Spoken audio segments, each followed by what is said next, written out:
You feel a gust of wind about to pass you, but then Alakazam jumps in front of it and blocks it with one of his spoons.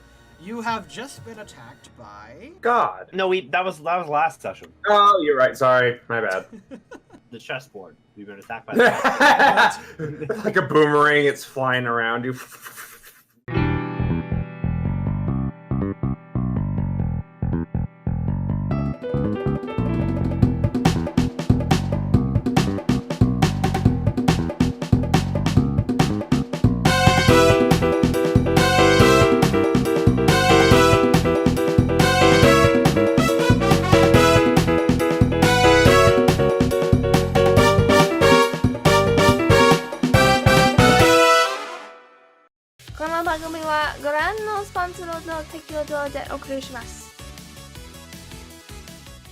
Okay, I'm ready. Let's go, Oreo. You've been walking up the stairs, and you're reaching what appears to be the second of these particular pillars.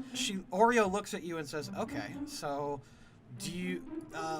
essentially, you can approach these things just fine, and then you need to select a difficulty. Kind of like in humans call them video games. Have you ever played those? Yes. The thing with the buttons and you're holding your hand and it like makes stuff happen on the television. Oh, so like a remote control. Yeah, it's like watching TV. Wait, maybe I just watched TV. Either way, let's go pick up a channel. Yeah. She walks over, and you look at the pillar again, and you do see the lightning sigils on them, and there seem to be 3 of them. And Zeraora explains, so you can go ahead and you can pick 1 to 3, and essentially you're kind of just selecting how hard of a fight you want. I completely understand. Is it from bottom to top in difficulty or top to bottom? I think it only matters your intent. I'm not certain if you have to like do it in a certain order. She kind of looks it up and down. All right. Well, let's have a freaking challenge. And I smack the top one for the hardest difficulty. All right, you chose the hardest one. Out pops this thing. Oh my god! As well as 1, 2, 3. Oh, well, rip. Oreo F in the chat. Oreo steps back and goes, "Oh, sweet dear Arceus, I guess." Okay. Okay. So this guy appeared and brought 3 Pokeballs. Joke's on you, I'm no Pokemon. She's like, I don't think that's what they are, and Electivire charges forward and is going to hit you with a... Oh, actually, yeah, he's going to hit you with a Thunder Punch again. This thing hits you in the gut for what looks like 20 damage. You fly back, hit this Voltorb, which then explodes. Okay. The exploding Voltorb hits you for 50. You take 70 total. And gain an injury. Yeah, I figured that was something like that, Oreo says. She goes, you got this, or you want, what do you want me to do, man? I got this, don't worry. I'll be fine. She actually thinks for a minute and says, you know what? No. She holds out her hands. Throws me the Maglite. Yes. And then I die from a lightning strike. She looks at you and holds out the Maglite and says, no, you go get, no. You've got this. And she, like, channels lightning into the Maglite. All right, Murdock, you get 2 turns this round. She has used the move after you. Okay. So you get her turn, and she has basically just commanded you like a Pokemon. But I'm not a Pokemon! You also, when she uses after you, you get to use any of your dailies now. Oh, okay, great. Yeah. Well then, since I now have a turn, I'm going to kill them. I mean, poof them into electric smoke. This guy hurt me. I'm going to do payback. Nice. I think I'm going to click the right one. Help! You fly forward, about to pay back, and then the Electivire catches you in its hand, and God. and then flings you back this way towards the Voltorb. Oreo jumps in front. You hit Oreo, and you guys slam into the Voltorb, and she takes the explosion for you. Oh, Oreo. My Maglite! In a massive explosion, you guys go flying backwards and slam into the stairs. She's on her back. She's taken 50 damage. Oh, man. But you are okay. And she stands up and goes, no, it's cool, man. It's cool, Murdock. It's cool. Whew, okay. That was rough. Why don't you give that another shot, buddy? She taps you on the shoulder with the mag light, empowering you. Yeah, here we go. Okay. Just like I practice. And I'm actually gonna... Can I do payback, but in the sense of I run to this Voltorb, grab it, and pretty much chuck it, like dramatically jump in the air, slow-mo, and throw it at Yeah, this okay. thing? Oh, no, that's good. Roll it again. Alright. Oh boy, please don't hurt me. Okay. With the Maglite bonus, Yes, of course.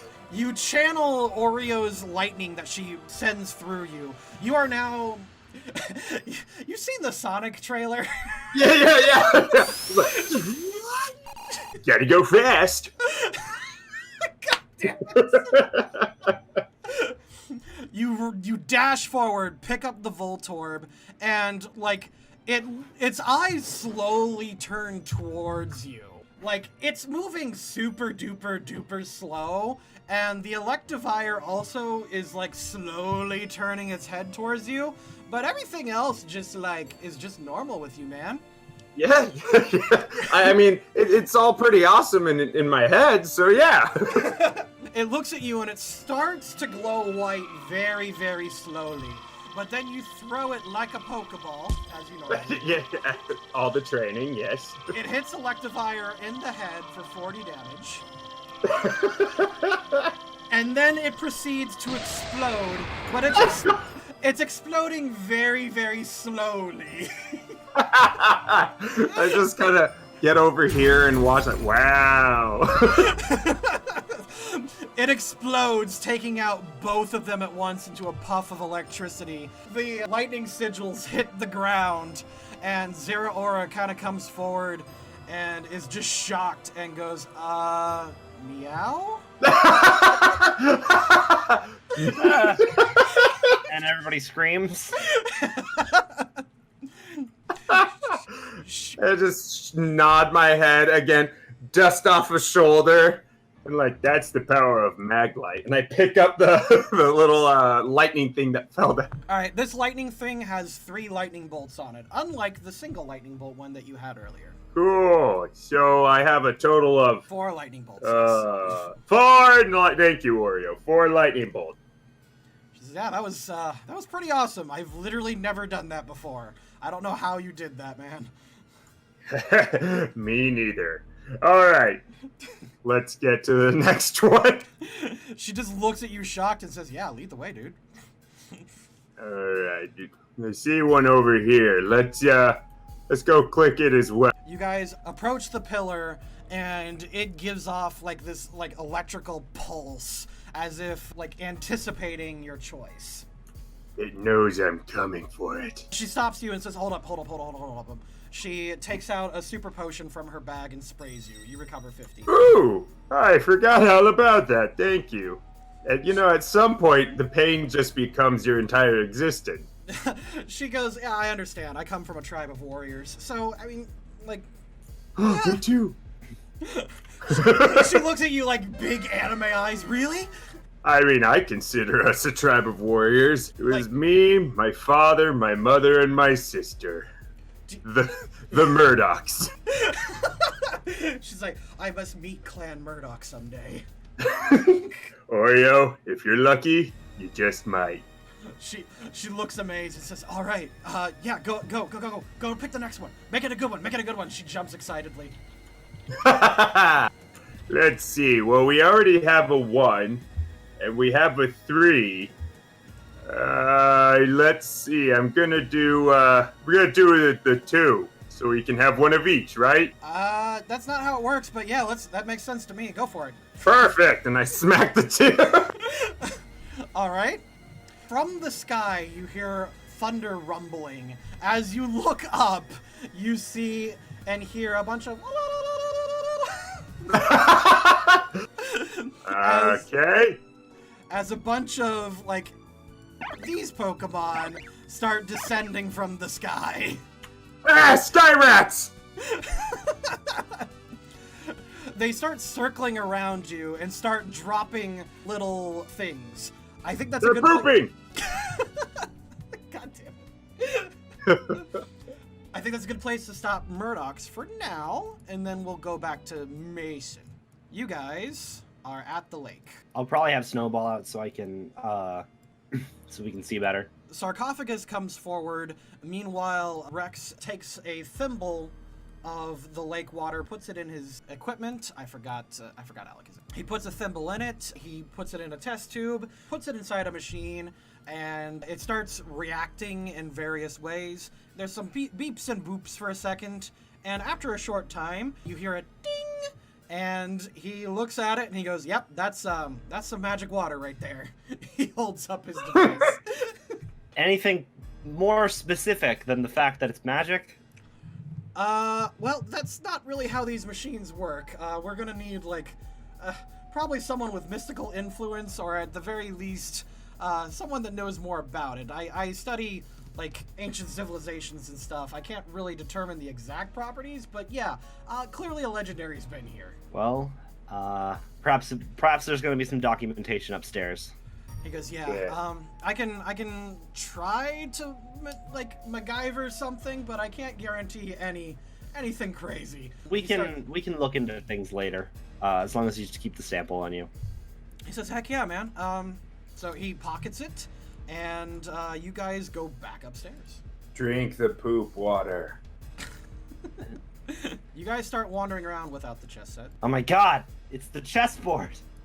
You're back here. I'll take it with me as a victory trophy. Alright, I already got a spoon. Yeah. Do you know how large this house is? And where are we, anyway? He says, we're in, you know what, why don't we, yeah, you have no idea where we're at, do you? Let's go ahead and head outside for a second. Yeah, I fell through space-time recently. You guys... My day's been weird. Yeah, tell me about it, he says, as you're walking through. We were investigating the Wild Calamity. When we got there, there were members of Team Vision about to do, I forget specifically what they were doing. They were looking to summon a Hoopa to help them control space, I believe. I'm a bit hazy on the details. It feels like it's been months. He says, wow, that Space time really messes with you. And it really does. as you guys are about to leave the building, do a perception check for me. You're Mason, you're pretty good on everything, so I'm just gonna assume you have 46 on pretty much everything. Cool. Good assumption. That's a 10. That's a good perception. Let me roll it versus their thing. Their thing. There's a they. There's a they. Ah, you're fine. It could be a gender neutral they. I mean, you don't know. Yeah. Plural. Is Rex gender neutral? Well, no, okay. I mean, I wouldn't put it against the Alakazam or Coffagrigus could, I suppose. That's true. Or the bombs and the pillars. You feel a gust of wind about to pass you, but then Alakazam jumps in front of it and blocks it with one of his spoons. You have just been attacked by... God. No, that was last session. Oh, you're right. Sorry. My bad. The chessboard. We've been attacked by the Like a boomerang, it's flying around you. Oh, hey there, it's Jade! I guess you're expecting me to promote the Loading Crew Patreon, huh? Well, I'm not gonna do that. There's no way you can make me say it's thanks to supporters on our Patreon that we can even continue this series. And there's definitely no way you can convince me to tell you about all of our cool rewards on Patreon. You think I want to tell you about our monthly lore packets? Or how our super patrons can name NPCs? Oh, I bet you want me to explain how capture specialist patrons can create wild Pokemon encounters for me to catch. Who do you take me for? Only people who want to see us continue our road to victory will support us on Patreon. That's going to be you, right? Did I do that right? Oh, shoot, wait, it's over. Ah! Hey guys, it's Lavi. You know, the awesome martial artist and burst warrior from Team Fresh Floof. Did you guys know I had my own poster on LoadingCrewCrafts.com? It's amazing, although a little strange. I don't remember having this one-on-one fight with Akamoto. Do you think this could be foreshadowing something? Either way, you can get the full physical poster on our website or a digital one for your personal computer. Whichever you choose, you'll be supporting us along with the show. Check out the Lavi vs. Akamoto poster on LoadingCrewCrafts.com. You've just been attacked by a rogue fart. This person hits the spoon and then flies into the air and looks at you guys, and a voice comes out and says, "You shouldn't be here." And why is that exactly? She looks at you and says, "You are interfering with our vision." And she goes to... I get it. Yeah, he gets it. He gets it. That guy. Like the evil team, I get it. Yeah. Okay, I'm glad we all got it. Let's take a break. That is initiative. Alakazam will actually act on his own, but you can give him commands if, like, you can move him. You can move Alakazam. I'm going to have Snowball out because Boxer's been getting he's been getting all the kills. So I'll toss out. I'll toss him right in front of me, and be like, "And what is your vision exactly?" That is for the Iga clan to know. As she, like, shuffles some things behind her. Clearly she's holding some kind of information. So... Danger. Okay, well, I'm not going to want to use fire on her. Go ahead, and you can give Alakazam a command, since he is now your ally. Alright. Use Mind Axe. I mean, it's an Alakazam. Telekinesis. Alright, go ahead and roll it. So, what are you using it on? On her. Oh, like holding her in place? Yeah. Oh, okay. Yeah, that works because it's psychic. That makes sense. She did not think this through. She tries to... I am very aware that he can do this because it happened to me literally 5 minutes ago. So... Right. Okay. It just happens. Okay. Oh god. So... AC! No check. The target becomes lifted. Oh no. Oh, Sorry for man. breaking the boss encounter. Yeah, you totally did. Alright, you know what? She looks at you, Mason, and then uses Psybeam, because at the very least, she can use mental attacks. Oh, that's a good one. Oh, look at that. You take 44, like, to the head. Like, a beam shoots out of her eyes into your skull, and you, like, fly backwards a little bit. Land on the ground. God, poor Mason. Ow. No, I mean, I've been curb stomping like everything, so... Still feeling good. Did you subtract it, or...? It is your turn. I already subtracted. Okay, cool. Man, I don't really have any attacks I can do myself. You could do the curl up in fetal position attack. Oh, right, I forgot. You have confusion on right now. I totally forgot about it. It rolled above 19. You're confused.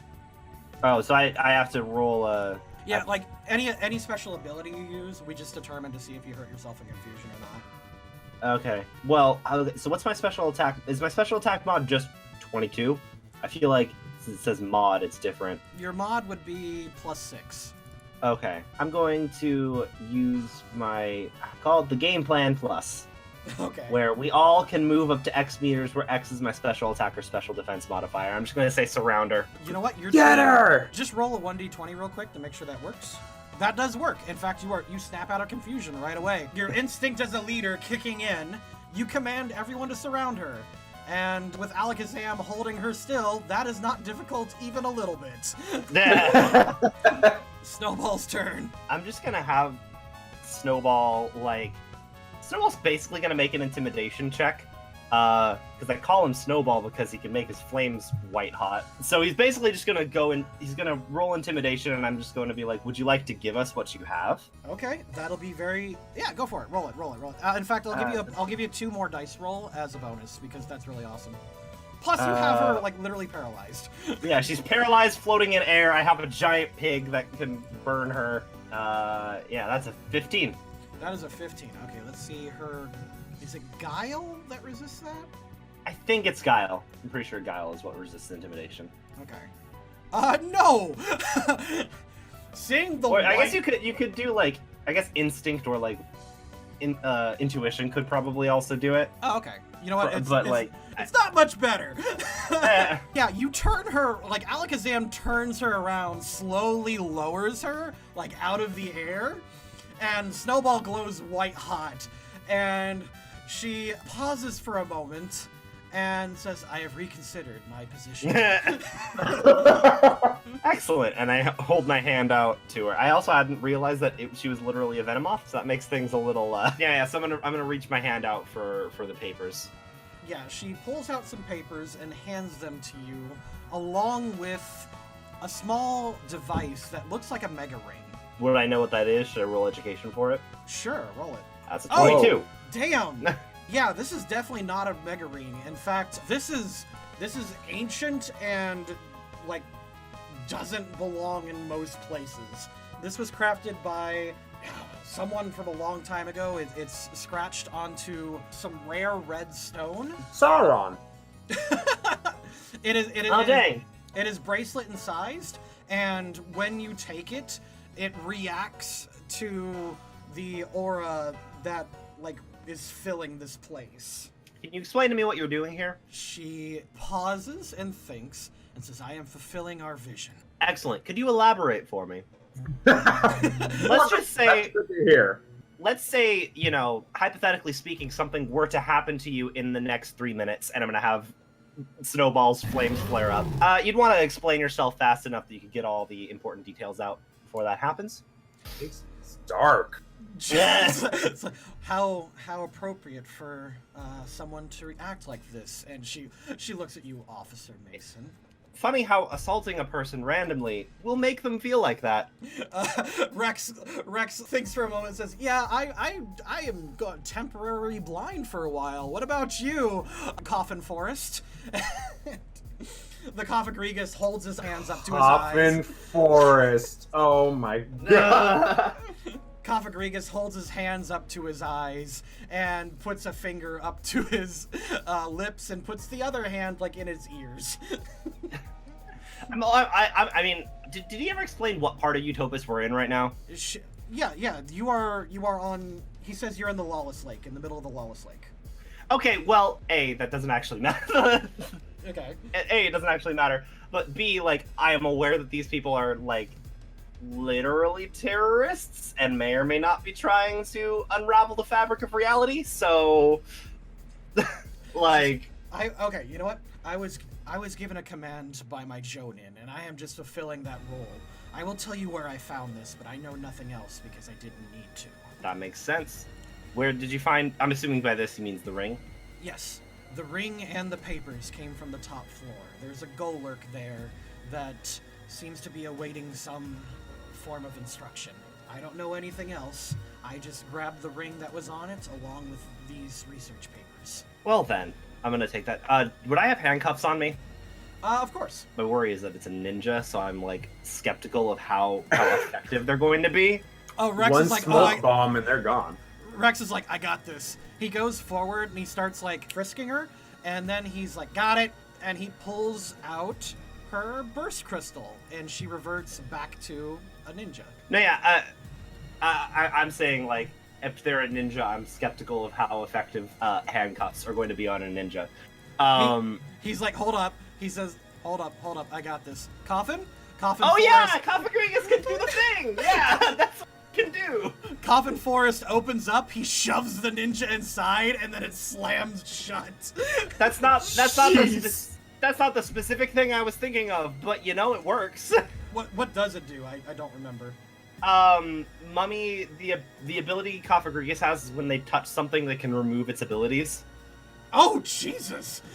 Yeah, like if Cophagrigus, it's like an infectious ability. Like if you make contact with a Cophagrigus, your ability becomes that ability, and then anything you make contact with also gains that ability. I'm sorry, I'm So not... it basically just overwrites Pokemon's abilities. Yeah. Make sure they're safe. I was putting on a show there, but I'm not actually in the business of hurting anybody. He goes, no, I understand. You were the bad cop, right? And I was the good cop there. Is that how it works? Yeah, I haven't been the bad cop for a really long time. Now that you're both just like, yeah, right? That's right? Yeah. I'm just like, I don't think I've ever gotten to be the bad cop before. Dude, I've actually never been in interrogation. Heck yeah! He holds out an arm, like... We high five. Yeah! All right, do you know who this mansion belonged to? Yeah, there was a family here at Lawless Lake. He takes out his notes and says, in Anar City, there was an old man, a real bike enthusiast. He was real weird. He goes ahead and he says, yeah, their family used to guard this lake for a long time, but then abandoned it when they got bored. He checks his notes again. This town's messed up, man. Like, this seems really important. You're holding, like, an ancient artifact, right? Yeah, that's a bit weird. I'm just like looking at the weird artifact. And I'm gonna make the connection. I'd be able to make the connection that it's controlling whatever the red aura was. Yeah, it seems to be like this is. He goes over his notes again and says, "Okay, so we've identified that we're at a site of power that was caused by the arrival of Azelf, right? Yes. All right, and this aura or whatever seemed to have been awakened whenever you teleported here and reacted to something." Mm-hmm. That teleported the Pokemon here. Also, Team Vision, apparently. He knocks on Coffin. Coffin smiles, and you hear inside the coffin. And so, our next clue is we gotta go to the top of the stairs, and once we're there, we'll find a Golurk, right? Sounds about right. We're almost... I'm gonna Oh, go ahead. I'm gonna pocket the ring, and we'll start heading that way. Heck yeah, it looks like we're almost done. Well, let's not jinx it. Setting up the punchline. I'm going to withdraw Snowball. I'm going to send Boxer out again because I am aware that Golurk is a ghost type. So Gotcha. Not gonna be that. Oh, that's the wrong thing. That is definitely the wrong thing. He's really banged up. He says, "Oh right, hold on. Hey, wait, I'm good cop." He pulls out some medicine. He heals you with a super potion. I'm good cop. Here's some. I don't really like being the bad cop. Oh, that's a dark place. Don't worry, I'll be your Kind moral... of is. It's like, I'll be your moral compass, he says, looking at Coffin Forest.